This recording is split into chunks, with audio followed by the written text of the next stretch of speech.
नमस्कार। आज हमारे पास कुछ बहुत ही खास है। ये कोई किताब या रिपोर्ट नहीं, बल्कि Uttar Pradesh police sub inspector परीक्षा की तैयारी कर रही एक छात्रा दीपाली के क्लास नोट्स हैं। जी। ये सार्थक इंस्टीट्यूट के सत्येंद्र यादव सर की क्लास में बनाए गए हैं। तो आज का हमारा मिशन है इन नोट्स के जरिए भारतीय न्याय संहिता 2023 के कुछ बुनियादी लेकिन बेहद जरूरी कॉन्सेप्ट्स को समझना। और सिर्फ समझना नहीं, बल्कि ये देखना कि एक टॉप स्टूडेंट इन जटिल कानूनी विचारों को कैसे सरल बनाता है। और ये नोट्स सिर्फ परीक्षा के नजरिए से ही दिलचस्प नहीं है। इनमें वो बुनियाद छिपी है जिस पर हमारा पूरा क्रिमिनल जस्टिस सिस्टम खड़ा है। ये हमें सिखाते हैं कि कानून की नज़र में एक घटना और एक अपराध में क्या फर्क होता है। बिल्कुल। तो चलिए दीपाली के नोट्स की मदद से कानून की इस दुनिया में उतरते हैं और पता लगाते हैं कि विधि, अपराध और सबसे जरूरी आशय के असल मायने क्या हैं।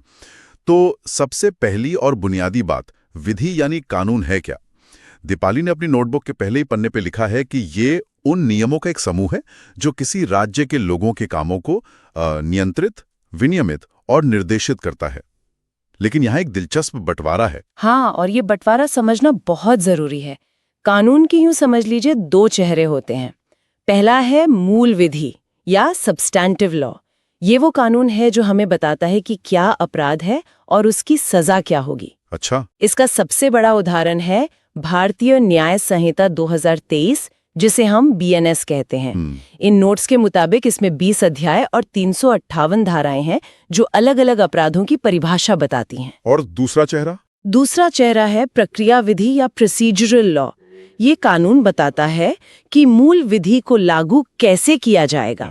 अगर BNS बताती है कि चोरी एक अपराध है, तो BNSS यानी भारतीय नागरिक सुरक्षा संहिता 2023 ये बताएगी कि चोर को पकड़ा कैसे जाएगा, सबूत कैसे इकट्ठे होंगे और अदालत में केस कैसे चलेगा। अच्छा, तो इसे नोट्स में दिए गए उदाहरण से समझते हैं। मान लीजिए A ने B को गोली मारकर उसकी जान ले ली, तो ये तय करना कि ये हत्या है या कुछ और, ये काम मूल विधि यानी BNS की धारा 101 का है। जी। और फिर BNS की धारा 103 ये बताएगी कि इस जुर्म की सजा मौत है या उम्र कैद। एकदम सही। लेकिन उस पूरी प्रक्रिया का क्या? A को गिरफ्तार कौन करेगा, किस नियम के तहत करेगा, सबूतों को सील कैसे किया जाएगा, अदालत में गवाहों से जिरह कैसे होगी, ये सारे कैसे वाले सवालों का जवाब प्रक्रिया विधि यानी BNSS देती है। और सच कहूं तो यही प्रक्रिया विधि है जो असल में सिस्टम पर आम आदमी के भरोसे को बनाती है या बिगाड़ती है। कानून कितना भी अच्छा क्यों ना हो, अगर उसे लागू करने की प्रक्रिया पारदर्शी और निष्पक्ष नहीं है तो न्याय अधूरा रह जाता है। ये बहुत अहम बात है। मतलब एक कानून अपराध को परिभाषित करता है और दूसरा न्याय के रास्ते को। तो हमने ये तो समझ लिया कि कानून के दो चेहरे हैं, लेकिन असल में जमीन पर यह कैसे काम करता है? एक जुर्म होने से लेकर अदालत तक का सफर इन नोट्स में एक फ्लो चार्ट के जरिए बहुत अच्छे से दिखाया गया है। कहानी शुरू होती है घटना से, फिर किसी तरह यह सूचना पुलिस स्टेशन तक पहुंचती है, यहां से सिस्टम हरकत में आता है। हाँ, और अगर मामला गंभीर और संज्ञेय है, जैसे लूट, हत्या या बलात्कार, तो BNSS की धारा 173 के तहत एक FIR यानी फर्स्ट इन्फॉर्मेशन रिपोर्ट दर्ज होती है। और ये FIR सिर्फ एक कागज का टुकड़ा नहीं है, ये पूरे क्रिमिनल जस्टिस सिस्टम का गेटवे है। और असल लड़ाई तो कई बार यहीं से शुरू हो जाती है। बिल्कुल। FIR दर्ज हुई या नहीं, उसमें क्या लिखा गया, कौन सी धाराएं लगाई गईं, ये सब पूरे केस की दिशा तय कर देता है। अच्छा, FIR के बाद? FIR के बाद शुरू होती है अन्वेषण यानी इन्वेस्टिगेशन। सब इंस्पेक्टर सबूत इकट्ठा करता है, गवाहों के बयान लेता है और आरोपी को गिरफ्तार करता है। यहाँ एक और बहुत महत्वपूर्ण नियम काम करता है। कौन सा नियम? नोट्स में जिक्र है BNSS की धारा 58 का, जिसके तहत आरोपी को 24 घंटे के अंदर मजिस्ट्रेट के सामने पेश करना अनिवार्य है। हाँ, और ये 24 घंटे का नियम कोई मामूली बात नहीं है। ये हमारे संविधान से मिला एक मौलिक अधिकार है जो ये सुनिश्चित करता है कि पुलिस किसी को भी गैर कानूनी तरीके से अपनी हिरासत में ना रख सके। ये नागरिक और राज्य की शक्ति के बीच एक बहुत जरूरी संतुलन है। बिल्कुल, ये चेक एंड बैलेंस का सिस्टम है। अगर पुलिस को लगता है कि उसे और पूछताछ करनी है तो वो मनमानी नहीं कर सकती, उसे मजिस्ट्रेट से इजाजत लेनी होगी। दीपाली की नोट्स बताते हैं कि बीएनएसएस की धारा 187 के तहत पुलिस अधिकतम 15 दिन की रिमांड मांग सकती है। इस पूरी जांच के बाद पुलिस कोर्ट में एक रिपोर्ट दाखिल करती है, जिसे हम आम भाषा में चार्जशीट कहते हैं। हाँ, अगर पुलिस को आरोपी के खिलाफ सबूत मिलते हैं तो वो चार्जशीट दाखिल करती है, और अगर नहीं मिलते तो फाइनल रिपोर्ट। चार्जशीट दाखिल होने के बाद मामला अदालत का पाले में चला जाता है और फिर ट्रायल यानी मुकदमा शुरू होता है। तो ये है एक अपराध से न्याय की उम्मीद तक का सफर, जिसकी हर कड़ी कानून से बंधी है। अब आते हैं उस सवाल पर जो किसी भी आपराधिक मामले की आत्मा होती है, आशय या इरादा। क्योंकि एक ही काम अलग अलग इरादों से किया जाए तो उसके कानूनी नतीजे पूरी तरह बदल सकते हैं। और यहीं से कानून की असली जटिलता और खूबसूरती शुरू होती है। किसी भी अपराध को साबित करने के लिए दो चीजें चाहिए। पहला, एक्टिस रेस यानी वो गलत काम, और दूसरा मेंस रेया यानी उस काम को करने का गलत इरादा। नोट्स में बीएनएस की धारा 2/24 का जिक्र है, जो कहती है कि अपराध कोई कार्य करके या कार्य न करके भी हो सकता है। ये बात मुझे बहुत दिलचस्प लगी। मतलब कुछ गलत करना तो अपराध है ही, लेकिन जहां आपकी कानूनी जिम्मेदारी है वहां कुछ ना करना भी अपराध हो सकता है।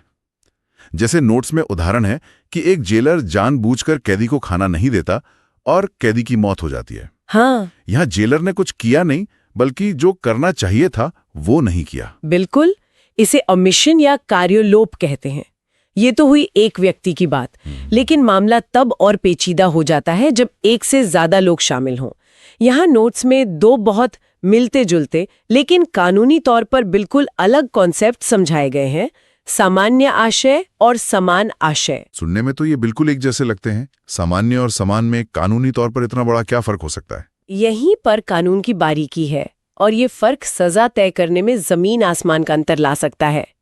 सामान्य आशय, जिसका जिक्र बीएनएस की धारा 3 के खंड 5 में है, उसका मतलब है कि अपराध करने से पहले दो या दो से ज्यादा लोगों के बीच विचारों का मिलना, एक पूर्व नियोजित योजना, एक मीटिंग ऑफ माइंड्स का होना। अच्छा, ये कुछ ऐसा है कि चलो मिलकर कुछ तूफानी करते हैं वाला आइडिया जब कानूनी सीमा पार कर जाए। वो मिलकर शब्द ही है जो सामान्य आशय को जन्म देता है। जैसे 4 दोस्त मिलकर बैंक लूटने की योजना बनाते हैं। एक गाड़ी चलाएगा, 2 अंदर जाएंगे और एक बाहर नजर रखेगा। एकदम सही। इस मामले में चारों का आशय सामान्य है। भले ही गाड़ी चलाने वाले ने किसी को छुआ तक नहीं, लेकिन वो साझा योजना का हिस्सा था, इसलिए वो भी लूट के लिए उतना ही जिम्मेदार होगा जितना बाकी सब। तो फिर समान आशय क्या है? ये तो बहुत महीन फर्क है। तो क्या इसका मतलब ये है कि अगर 4 लोग एक ही दुश्मन को मारना चाहते हैं लेकिन आपस में बात नहीं करते, तो कानून उन्हें एक गैंग की तरह नहीं बल्कि 4 अलग-अलग व्यक्तियों की तरह दिखेगा? इससे तो प्रोसिक्यूशन के लिए केस साबित करना बहुत मुश्किल हो जाता होगा। आपने बिल्कुल सही नब्ज पकड़ी है। समान आशय में इरादा तो एक जैसा हो सकता है, लेकिन कोई पूर्व योजना नहीं होती, कोई मीटिंग ऑफ माइंड्स नहीं होती। अच्छा, नोट्स में इसे समझाने के लिए एक बेहतरीन उदाहरण दिया गया है। मान लीजिए 4 अलग अलग शहरों प्रयागराज, लखनऊ, झांसी और कानपुर के लोग एक ही व्यक्ति ए को मारना चाहते हैं। सबका इरादा एक समान है, एक ही हत्या, लेकिन उन्होंने आपस में मिलकर कोई योजना नहीं बनाई। ठीक है। अगर उनमें से एक, जो मौरानीपुर का है, जाकर ए को मार देता है, तो सजा सिर्फ उसी को मिलेगी जिसने हत्या की, बाकियों को नहीं। क्यों? क्योंकि उनके बीच कोई साझा योजना नहीं थी। उनका आशय समान था, सामान्य नहीं। अच्छा, तो इसका मतलब ये हुआ कि कानून की नज़र में अपराध में शारीरिक रूप से शामिल होना उतना ज़रूरी नहीं है जितना मानसिक रूप से उस योजना का हिस्सा होना। ये तो पूरी सोच ही बदल देता है। सामान्य आशय के लिए दिमागों का मिलना ज़रूरी है, जबकि समान आशय के लिए सिर्फ इरादों का मिलना काफ़ी है, जो सज़ा के लिए तब तक पर्याप्त नहीं जब तक आप खुद वो काम ना करें। आपने पूरे बात का सार निकाल दिया। यही इन दोनों के बीच का मूल अंतर है। सामान्य आशय के इस कॉन्सेप्ट को और पुख्ता करने के लिए दीपाली के नोट्स में एक क्लासिक पोस्ट ऑफिस का उदाहरण है। राम, श्याम और मोहन रात में पोस्ट ऑफिस लूटने की योजना बनाते हैं। योजना के मुताबिक राम और श्याम अंदर जाते हैं और तिजोरी तोड़ते हैं, जबकि मोहन बंदूक लेकर बाहर दरवाजे पे पहरा देता है ताकि कोई आए तो वो उन्हें आगाह कर सके। अब इस स्थिति को देखिए। मोहन ने सीधे तौर पर लूट में हिस्सा नहीं लिया, उसने तिजोरी को हाथ नहीं लगाया, पैसे नहीं उठाए, वो बस बाहर खड़ा था। लेकिन क्योंकि वो उस साझा योजना का एक जरूरी हिस्सा था और अपराध को सफल बनाने में मदद के लिए वहां मौजूद था, कानून उसे भी उतना ही जिम्मेदार मानेगा जितना राम और श्याम को। इसी को कहते हैं कि आप उस कॉमन प्लान को पूरा करने में एक भूमिका निभा रहे थे। लेकिन ये मोहन के लिए थोड़ा अनुचित नहीं लगता? उसने तो सिर्फ बाहर पहरा दिया था, किसी को चोट नहीं पहुंचाई। कानून उसे और अंदर लूटने वाले को एक ही तराजू में क्यों तौलता है? ये सवाल बहुत वाजिब है और कानून की आत्मा तक जाता है। कानून ये कहता है कि जब आप एक आपराधिक योजना का हिस्सा बनते हैं तो आप उस योजना से होने वाले हर संभावित नतीजे के लिए जिम्मेदार हो जाते हैं। हो सकता है मोहन ने सिर्फ पहरा देने का सोचा हो, लेकिन अगर अंदर राम या श्याम से गलती से गोली चल जाती और किसी की मौत हो जाती तो मोहन पर भी हत्या का चार्ज लग सकता था। ओह, अच्छा। क्योंकि वो सब एक कॉमन इंटेंशन के तहत काम कर रहे थे। ये सिद्धांत समाज को एक मजबूत संदेश देता है कि अपराध में किसी भी तरह की भागीदारी, चाहे वो कितनी भी छोटी क्यों ना लगे, आपको मुख्य अपराधी के बराबर खड़ा कर देती है। ये तो बहुत बड़ी बात है। इन नोट्स में कुछ बहुत महत्वपूर्ण अदालती मामलों के नाम भी दिए गए हैं, जैसे विलेंद्र कुमार घोष बनाम एम्परर और महबूब शाह बनाम एम्परर। जाहिर है सत्येंद्र सर ने क्लास में इन पर जरूर जोर दिया होगा। ये ऐतिहासिक मामले हैं। इन्हीं केसों ने सामान्य आशय के सिद्धांत को भारतीय कानून में स्थापित किया है। ये केस कानून के छात्रों और पुलिस अधिकारियों को सिखाते हैं कि सबूतों को कैसे देखना है। सिर्फ ये नहीं कि गोली किसने चलाई, बल्कि ये भी कि उस गोली चलाने वाले के साथ कौन कौन खड़ा था और किस इरादे से खड़ा था। वीरेंद्र कुमार घोष के मामले में तो अभियुक्त पोस्टमास्टर की हत्या के समय पोस्ट ऑफिस के बाहर पहरा ही दे रहा था और अदालत ने उसे भी हत्या का दोषी माना। और नोट्स में एक सीधा सवाल भी है कि इंदर सिंह बनाम क्राउन केस बीएनएस की किस धारा से संबंधित है, जिसका जवाब है धारा 3 खंड 5 यानी सामान्य आशय।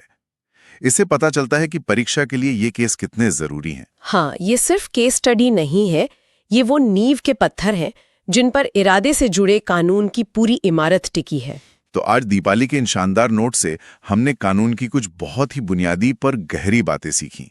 मूल विधि जो बताती है क्या अपराध है और प्रक्रिया विधि जो बताती है कैसे न्याय होगा। जी, हमने क्रिमिनल केस के जन्म से लेकर अदालत पहुंचने तक का सफर देखा और सबसे जरूरी सामान्य आशय और समान आशय के बीच का वो महीन फर्क समझा जो किसी को सजा दिलाने और किसी को बरी कराने का दम रखता है। और ये सब एक ही बात की तरफ इशारा करता है कि हमारा न्याय सिस्टम किसी को दोषी ठहराने से पहले कितनी गहराई से हर पहलू की जांच करता है, खासकर इरादे की, क्योंकि एक ही जैसा काम अलग अलग इरादों से करने पर उसके कानूनी नतीजे बिल्कुल अलग हो सकते हैं। बिल्कुल।